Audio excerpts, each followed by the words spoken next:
Greetings from Gpack software. Gpack standard এডিশনে কীভাবে একটি পারচেজ অর্ডার ক্রিয়েট করবেন সেই প্রসেসটি দেখাবো। প্রথমে পারচেজ মডিউল থেকে পারচেজ অর্ডার পেজটি ওপেন করছি। পারচেজ অর্ডার ক্রিয়েট করার ক্ষেত্রে প্রথমেই আপনাকে একটি পারচেজ রিকুইজিশন ক্রিয়েট করে আসতে হবে। এখানে দেখতেই পাচ্ছেন পারচেজ টাইপ লোকাল এবং ইন্টারন্যাশনাল রাখা হয়েছে, অর্থাৎ আপনি লোকালি পারচেজ অর্ডারও ক্রিয়েট করতে পারেন অথবা ইন্টারন্যাশনালি। এই দুটোর পার্থক্যকে আমি দেখিয়ে দিচ্ছি। যখন ইন্টারন্যাশনালে ক্লিক করছি একটি কারেন্সি ফিল্ড চলে এসেছে এবং তার সাথে একটি এক্সচেঞ্জ রেটও চলে এসেছে।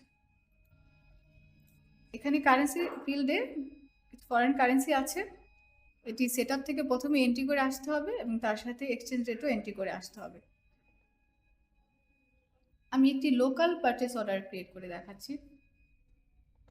এখন দেখুন এখানে কোনো কারেন্সি ফিল্ড এবং এক্সচেঞ্জ রেট নেই, কারণ সিস্টেম থেকে অটোমেটিকলি বেস কারেন্সি অর্থাৎ প্রজেক্ট কারেন্সিতে ট্রানজ্যাকশনগুলো ক্যালকুলেট হবে। রিকুইজিশন নাম্বার ফিল্ডটিতে আপনার রিকুইজিশনগুলো চলে এসেছে, যেগুলো আপনি প্রিভিয়াস রিকুইজিশন পেজ থেকে ক্রিয়েট করে এসেছিলেন।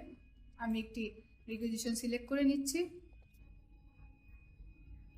পাশে অর্ডার ডেট আছে, আপনি চাইলে যেই ডেটে অর্ডার করতে চাচ্ছেন সেই ডেটটি এন্ট্রি করবেন।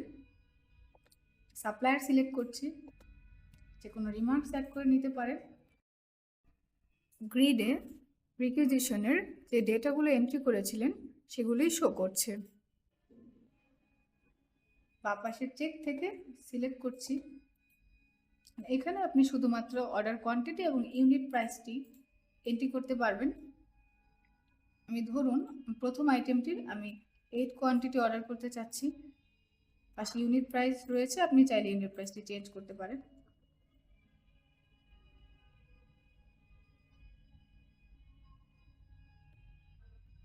টোটাল অ্যামাউন্ট চলে এসেছে, সেভ করে নিচ্ছি।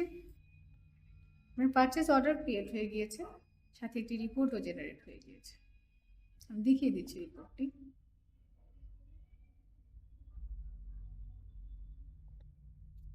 এখন এই পারচেজ অর্ডারের এগেনস্টে কিভাবে একটি পারচেজ ইনভয়েস ক্রিয়েট করবেন তা পরবর্তী ভিডিওতে পেয়ে যাবেন। আপনার যদি পারমিশন থাকে এই পারচেজ অর্ডারটি আপনি এডিট বা ডিলিট করতে পারবেন এডিটর পেজের মাধ্যমে। এখানে শুধুমাত্র যাদের পারমিশন দেওয়া হবে অথরিটি থেকে তারা এই পেজটি অ্যাক্সেস পাবেন। আমি দেখিয়ে দিচ্ছি একটি পারচেজ অর্ডার কিভাবে আপডেট বা ডিলিট করতে হয়। এখানে প্লাস আইকনে ক্লিক করছি। ধরুন আমি কোয়ান্টিটি আপডেট করছি, আমার কোয়ান্টিটিটি আপডেট হয়ে গিয়েছে। আশা করি ভিডিওটি আপনাদের জন্য হেল্পফুল হবে। এছাড়াও পারচেজ অর্ডার রিলেটেড যে কোনো কোশ্চেন থাকলে স্ক্রিনে দেওয়া সাপোর্ট নাম্বারে আমাদের সাথে যোগাযোগ করতে পারেন।